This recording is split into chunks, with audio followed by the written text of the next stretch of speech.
오늘 본문은 조금 황당한 표현이 등장하고 있습니다. 2절을 보니까 비파야 수금아 깰지어다 내가 새벽을 깨우리로다 라고 말씀하고 있죠. 새벽을 깨운다. 새벽을 어떻게 깨운다는 말입니까? 황당한 이야기입니다. 새벽에 깨워라 라든가 새벽에 깨어나라 라든가 하면 내가 새벽에 깨어난다, 누구를 깨워라 이렇게 생각할 수 있는데 새벽을 깨우라는 거예요. 캄캄한 밤인데 빨리 새벽이 되도록 새벽아 좀 일어나라, 아침아 일어나라 이렇게 한다는 겁니다. 그래서 이 본문 이 구절을 많은 경우 교회에서 새벽 기도를 위한 구절로 해석을 하기도 합니다. 그래서 새벽에 깨어서 일찍부터 새벽에 나와서 교회에서 예배하고 기도하고 시작하는 것이 중요하다 이렇게 해석을 많이 하죠. 그래서 특별 새벽 기도회를 한다든가 이러면 새벽을 깨우리로다 특별 새벽 기도회 이런 플랜카드도 붙이고 하는데요. 사실 이 본문은 아침에 일찍 새벽에 일어나서 새벽 기도하고 시작하라 이런 의미의 본문은 아닙니다. 새벽을 깨우라 하는 새벽을 깨우리로다 하는 이 구절은 이 표현이 시편 57편에도 있고 108편에도 동시에 나옵니다. 시편 57편은 다윗이 사울을 피해 굴에 있을 때 지은 시 이렇게 제목에 나옵니다. 다윗이 사울 왕 때문에 얼마나 많은 어려움을 당합니까? 이리저리 피하고 도망다니다가 굴 속에 도망을 갔습니다. 이제 굴에 들어오면 더 이상 피할 길이 없지 않습니까? 이 도간에 든 집니다. 이제는 가장 절망적인 상황에 들어간 거예요. 인생 끝자락까지 가버린 겁니다. 바로 그 자리, 가장 캄캄한 시간, 가장 답답한 순간, 그때 그의 고백이 뭐냐면 새벽을 깨우겠다 하는 고백입니다. 여기서 말하는 새벽은 시간상 새벽이 아니라는 것이죠. 지금 처해 있는 상황이 절망이고 답답함이고 고통이고 두려움이고 환난인데 이것이 캄캄한 밤이라는 겁니다. 그런데 새벽은 거기에 반해서 절망이 아니라 소망이 생기는 것, 그게 새벽입니다. 두려움이 아니라 평안함이 주어지는 것, 이게 새벽이죠. 지금은 모든 것이 캄캄해서 도저히 벗어날 길이 없고 절망인데 이 절망 가운데 주저하지 않고 소망이 오도록 깨우겠다는 거예요.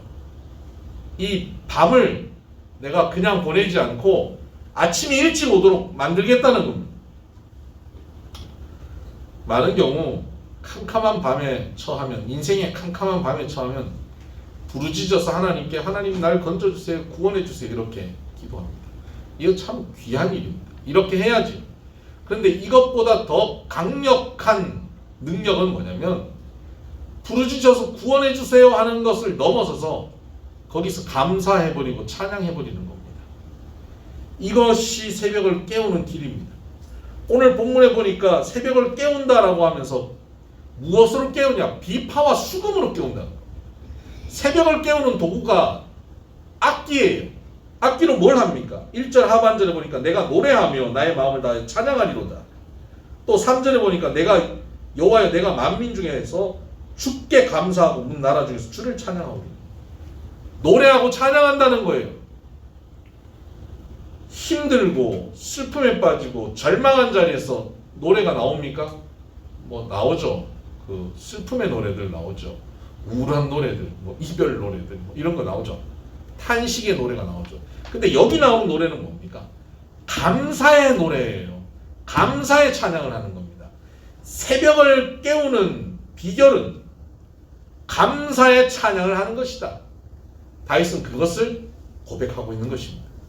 어쩌다가 한번 이렇게 하는 게 아니에요.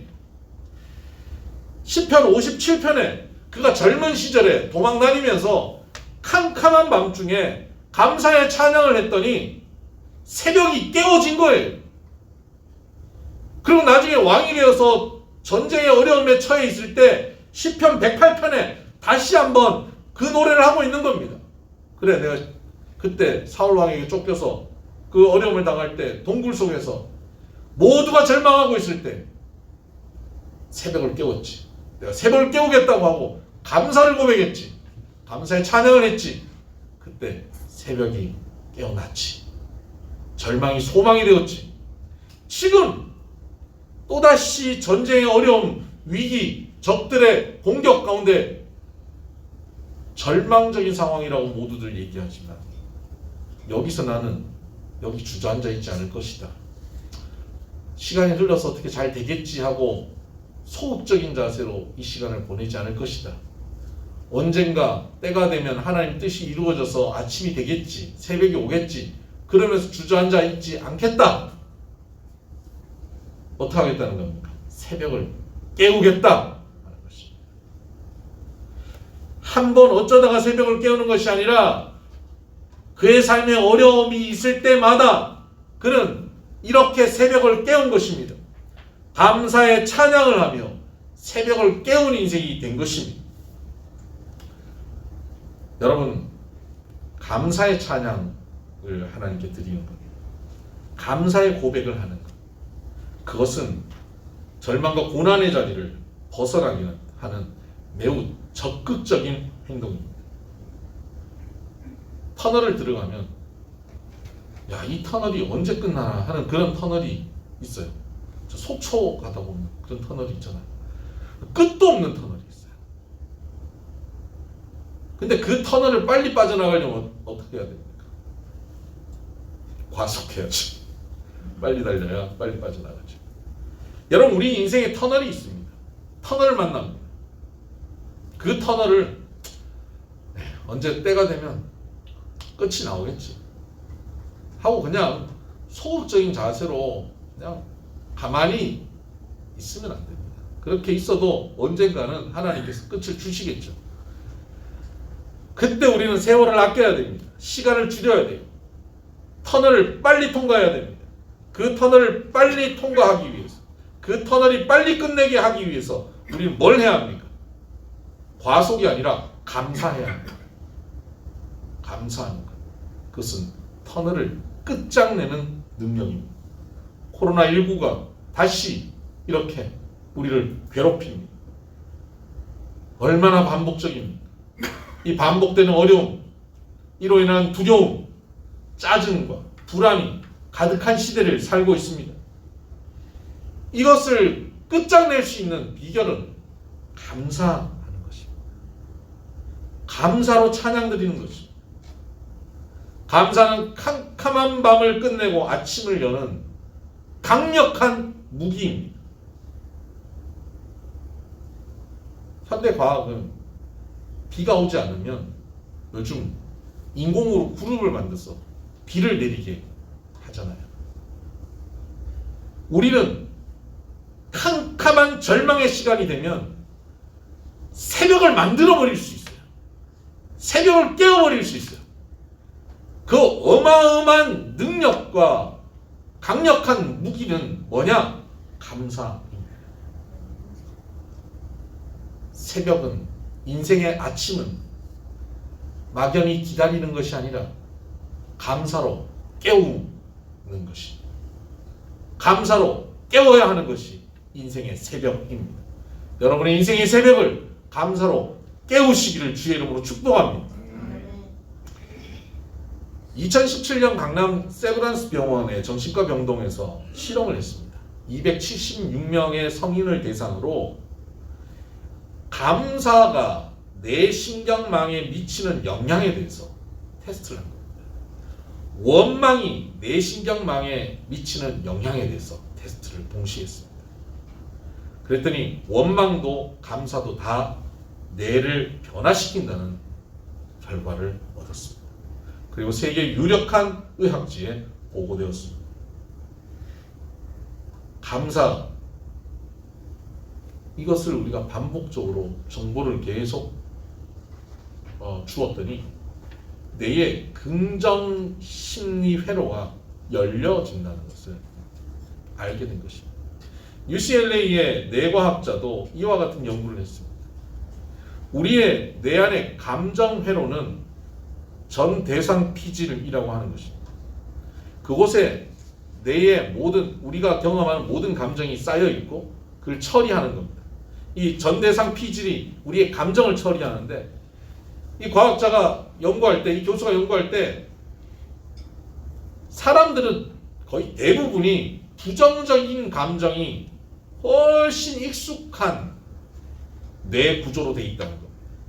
어떤 일을 보거나 어떤 사람을 만나면 그것에 대해서 부정적인 파악이 굉장히 빠르고 부정적인 영향을 훨씬 많이 받는다는 거예요.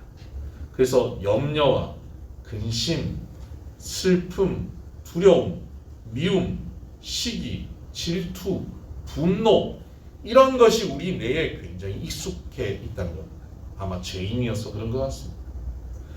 이런 부정적인 감정이 우리의 뇌에 정보로 잘 처리되도록 우리의 뇌는 훈련되어 있습니다. 그런데 그런 모든 사람들에게 감사의 정보를 의도적으로 입력합니다. 계속 감사의 정보를 입력하니까 뇌의 감정 회로가 변하는 것을 찾아낸 것입니다. 부정적인 생각들로 감정 처리로 익숙했던 전대상 피질에 변화가 일어난 겁니다. 점점 이것이 긍정적인 정보를 처리하는 데 익숙하게 훈련되고 바뀌어지더라고요. 그렇게 바뀌어진 사람은 누군가를 만나고 어떤 사람을 만나고 어떤 사건을 경험해도 그것의 긍정적인 면, 긍정적인 부분들을 바라보게 되고 그렇게 반응하기 시작하는 겁니다. 여러분 자녀들을 키우는 분들이 요즘 뭐 뇌에 대한 신경을 굉장히 많이 써요. 전두엽이 어떻고 뇌를 어려서부터 열어줘야 된다 그러고 그렇게 실컷 그 뇌에 대해서 관심을 가지고 교육을 시키면서 집에서 엄마가 아빠가 돈 때문에 걱정하고 성적 때문에 걱정하고 한숨 쉬고 이러고 있으면 아이의 전대상 피질에 문제가 생겨버려요. 모든 것을 부정적으로 바라보는 뇌 상태로 만들어가는 겁니다. 부모의 말이, 부모의 삶의 태도가 자녀들을 부정적인 사고방식의 사람으로 만들어가는 거예요. 사람들은 좋은 일이 벌어져도요, 그것을 좋은 일을 기쁘게 받아들이고 즐기고 감사하면 좋은데 좋은 일이 벌어지면 어떻게 되냐면 이거 좋긴 한데 이게 계속 돼야 될 텐데 이거 가지고 걱정이야. 그래서 이 좋은 것이 앞으로도 계속 되려면 어떻게 해야 되지 하고 감사하고 기뻐하기보다 걱정하고 염려해요. 이게 우리의 뇌에 훈련된 모습이에요. 죄인들의 모습이 이와 같습니다. 호사다마라고 그러잖아요.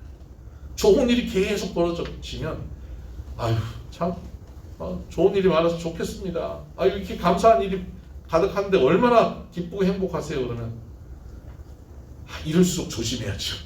그래. 이럴수록 조심해야죠. 호사다마라고. 좋은 일이 계속 있다 보니까 뭔가 안 좋은 일이 꼭 벌어질 것 같아요.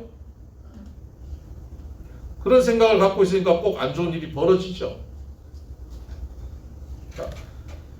우리의 뇌가 감사하는 것에 익숙하게 만들어야 돼요. 잠언 17장 24절에 미련한 자에 대해서 이렇게 표현하고 있어요. 미련한 자는 눈을 땅 끝에 두느니라. 미련한 자의 눈은요, 저 땅 끝에 있어요. 지금 여기에 감사할 거리가 있고 기쁨이 있는데 이것을 기쁨으로 누리고 감사로 누리고 행복으로 누리지 않고 지금 감사한데 내일도 감사할까? 지금 기쁜 일인데 이게 내일도 기뻐질까? 이것이 다음 달에도 유지가 될까? 한 달 후에, 1년 후에, 10년 후에 내 자녀들에게도 이것이 이어져 갈까? 그거 가지고 걱정하는 거예요. 누가요? 미련한 자가. 미련한 자는 오늘 나에게 주어져 있는 것을 기뻐하고 감사하고 즐거워하고 찬양하고 살지 못하고 내일을 걱정하고 1년 후를 염려하는 사람입니다. 이것이 미련한 사람입니다. 그 17장, 잠언 17장 24절에 미련한 자는 땅 끝에 눈을 둔다라고 말씀하시면서 그 17장에 굉장히 재밌는 표현이 있어요. 17장 12절에 이런 표현이 있습니다. 차라리 새끼 빼앗긴 앙콤을 만날지언정 미련한 일을 행하는 미련한 자를 만나지 말 것입니다. 여러분, 앙콤을 만나면 무섭겠죠? 근데 새끼를 빼앗긴 앙콤이면 얼마나 무섭겠어요? 눈에 보이는 게 없어요. 닥치는 대로 죽일 거예요. 찢어버릴 거예요. 새끼 빼앗긴 앙콤은 세상의 어떤 존재보다 위험한 존재예요. 근데 성경은 뭐라고 얘기합니까? 차라리 새끼 빼앗긴 앙콤을 만나는 게 낫다. 누구보다? 미련한 자 만나는 것보다. 그러니까 내일을 걱정하고 염려하고 불안해하고 그것 때문에 오늘을 즐겁게 살아가지 못하고 감사하지 못하고 사는 사람보다 이 사람을 만나는 것이 새끼 빼앗긴 앙콤 만나는 것보다 더 위험하다는 거예요. 이런 사람이 이 세상에서 가장 위험한 존재입니다. 혹시 여러분은 여러분의 자녀들에게 위험한 존재는 되고 있지 않습니까? 혹시 위험한 아내가 되어 있지 않습니까? 위험한 남편은 아닙니까?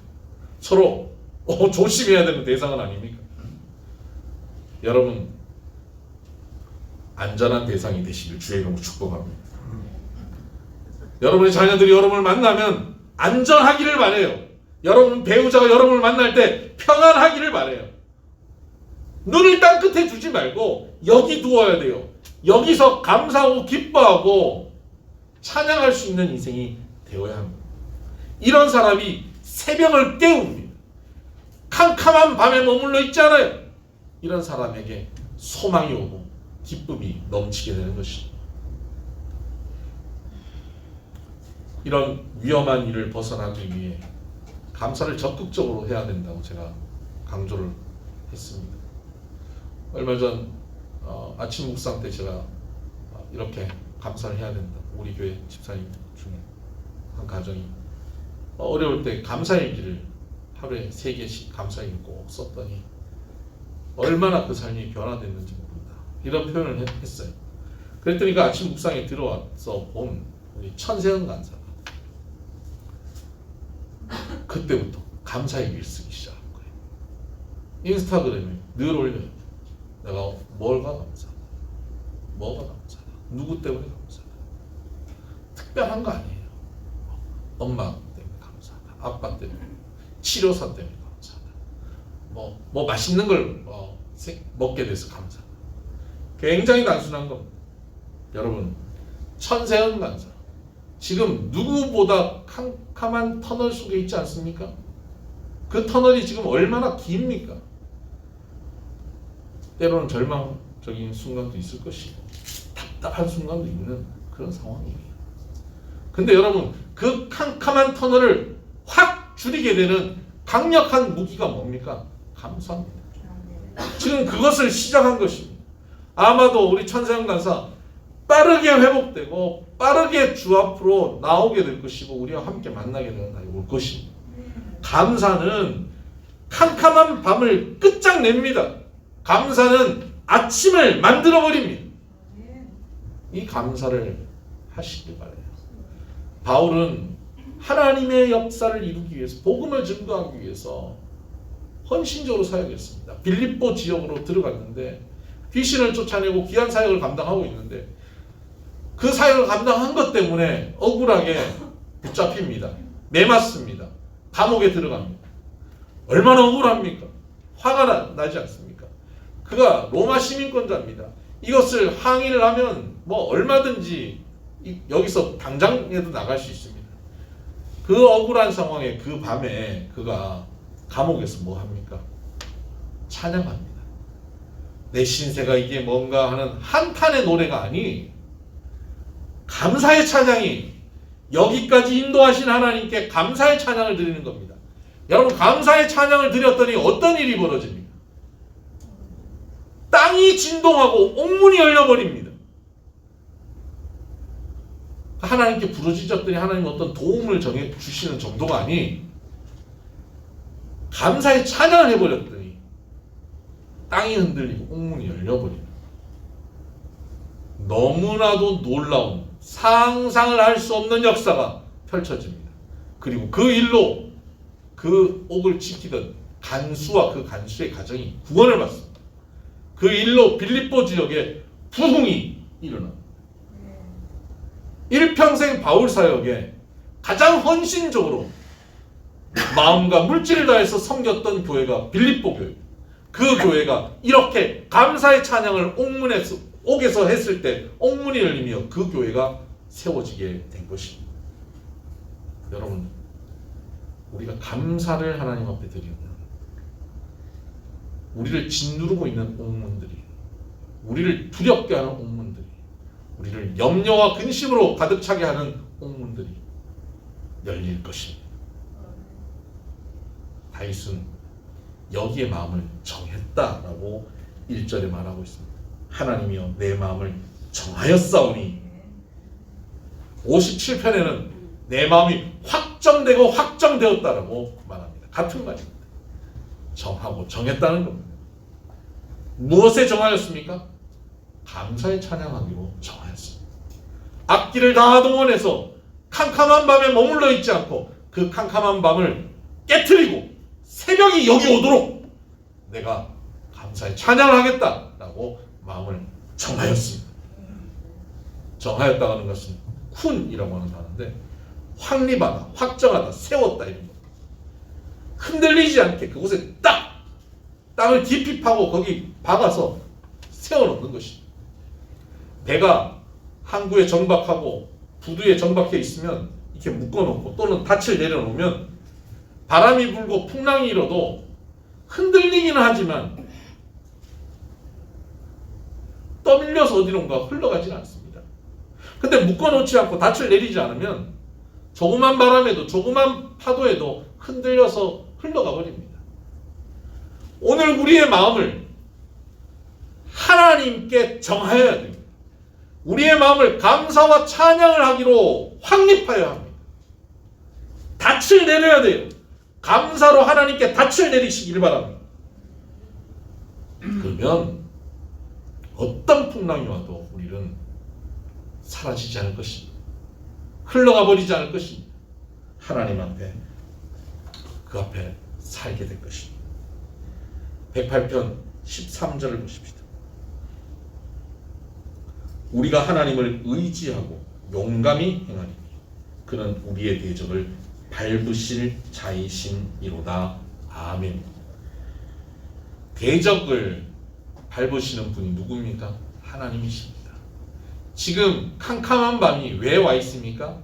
대적 때문에 와 있습니다. 근데 그 대적을 하나님이 밟으신다는 겁니다. 그러면 우리는 뭐 한다고요? 의지하고 용감히 행한다는 겁니다. 용감히 행하는 게 뭘까요? 캄캄한 밤에 주저앉아 있지 않고 캄캄한 밤에 감사의 찬양을 하는 것이 용감합니다.